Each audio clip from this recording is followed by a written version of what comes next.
Hello everyone. Nurture your English communications with Pratibha Pulijala.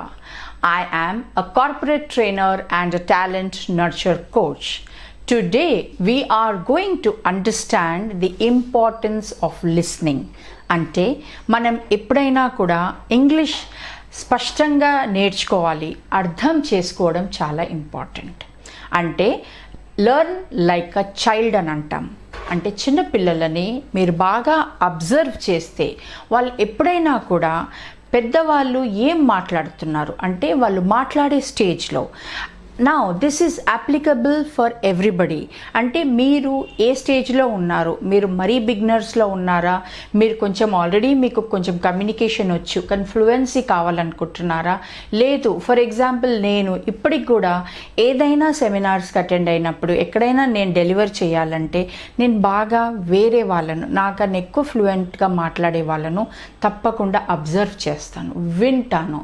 So listening బాగా విని పిల్లలు observe చేస్తారు. అబ్జర్వ్ చేసేటప్పుడు ఏం అబ్జర్వ్ చేస్తారంటే వాళ్ళు మాట్లాడేటప్పుడు ఏమంటున్నారు అది వాళ్ళు చూస్తారు, దేన్ని కోసం అంటున్నారు, ఆ వర్డ్స్ ఏంటియో తెలియదు, వాళ్ళకి గ్రామర్ ఏంటిదో తెలియదు, వాళ్ళకి అది ఎందుకు మాట్లాడుతున్నారని మీనింగ్లోకి వెళ్ళరు, వాళ్ళు ఒట్టి అబ్జర్వ్ చేస్తారు, వాళ్ళు లిసనింగ్ చేస్తారు. ఆ లిసనింగ్ అనేది చాలా చాలా important.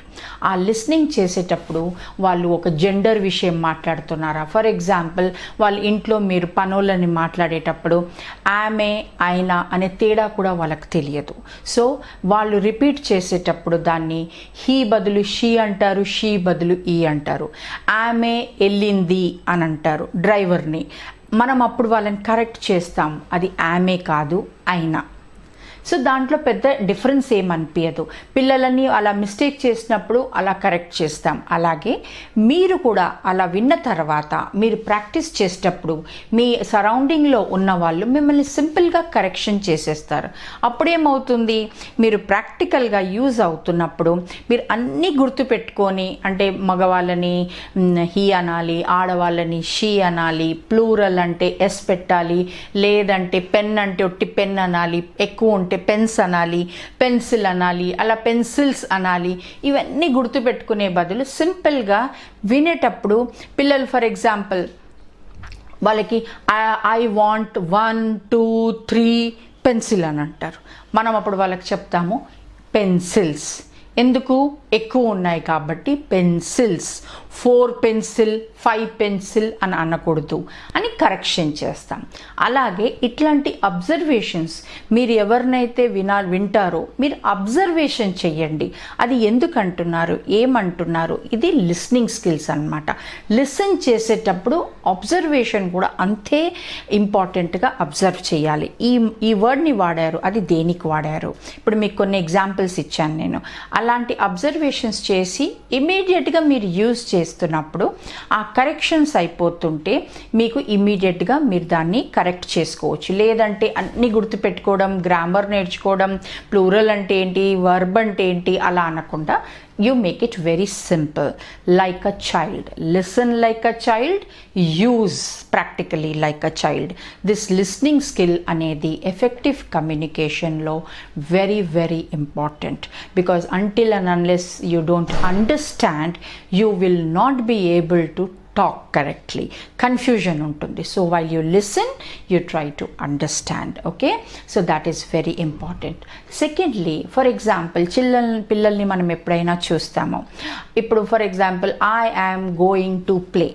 Okay, I am going to playing అంటారు, అది వాళ్ళకి అర్థం అవ్వదు. గోయింగ్ టు ప్లే వాళ్ళు అనంగానే వేరే వాళ్ళు కరెక్ట్ చేయగానే వాళ్ళ మైండ్లో ఫీడ్ అయిపోతుంది. అంటే ఇప్పుడు వెళ్తున్నాను, ఇప్పుడు ఆడుకోవడానికి వెళ్తున్నాను. I am going to watching television కాదు, I am going to watch అని కరెక్ట్ చేస్తాం. I am going to studying, not studying, I am going to study. ఇలాంటి చిన్న చిన్న మిస్టేక్స్ అయినప్పుడు అప్పటికప్పుడే కరెక్షన్ అవుతుంది. అప్పుడు వాళ్ళకి అది ఏమని తెలిసిపోతుంది అంటే ఇప్పుడు చేసేది ఏదైతే ఉంటుందో, ఆల్రెడీ గోయింగ్ అంటున్నాము, ఆల్రెడీ స్టడీయింగ్ అంటున్నాము, 2 ఫ్యూచర్ టెన్స్లు ఒక్క దగ్గర రావు. కాబట్టి ఇది మీరు ఫ్యూచర్ టెన్స్ అని అర్థం చేసుకునేది అవసరం లేదు. ప్రెజెంట్ టెన్స్లో మాట్లాడేటప్పుడు going to play, going to cook, going to watch television, going to study అనేది మీకు ట్యూన్ అయిపోతుంది. యూ విల్ అండర్స్టాండ్, అంటే ఇప్పుడు నేను ఏదైతే చెయ్యబోతున్నానో this is how I should do అని చెప్పేసి మీరు దాన్ని అండర్స్టాండ్ క్లియర్గా మీకు అర్థమవుతుంది. ఇలాంటివి మీరు డైలీ అంటే సింపుల్గా యూజ్ చేసేటి, ఇప్పుడు మీకు నేను 4 ఎగ్జాంపుల్స్ ఇచ్చాను, ఇలా మీరు అబ్జర్వ్ చేశారనుకోండి ఇలాంటివి ఎన్నో ఉంటాయి. ప్రెజెంట్ టెన్స్ అంటే ఇప్పుడు మీరు చెయ్యబోయేది, going to eat, going for bath, going to open door, ఇలాంటి చాలా ఉంటాయి. So you please pen down. If you are a learner you listen and pen down. అన్నీ మీకు డైలీ అంటే డైలీ కామన్గా రెగ్యులర్గా యూజ్ అయ్యేటి మీరు పెన్ డౌన్ చేసి దెన్ అండ్ దేర్ లిసన్ చేసిన వెంటనే మీరు ప్రాక్టీస్ చేసుకున్నారనుకోండి మీకు అది మైండ్లో ఫిక్స్ అయిపోతుంది. So this is how I should speak for a regular conversation, regular చెప్పడంలో. So this is the best way to learn oral communication, effective communication.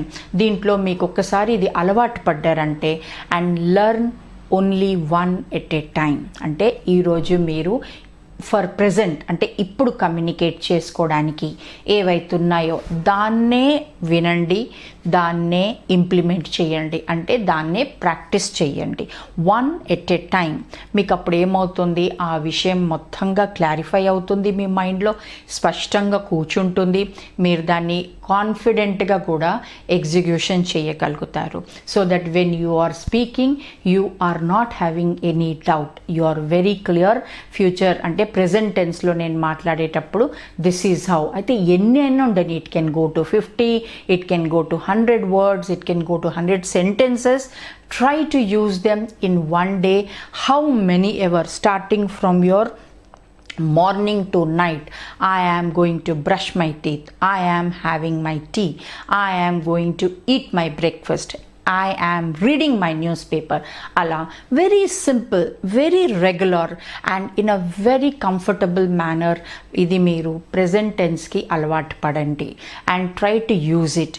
Simple ఉంటుంది, మీకు కన్ఫ్యూజన్ అవ్వదు. This way you will start developing command over your language, command over your subject knowledge, and slowly you can go for future and past tense in the same manner.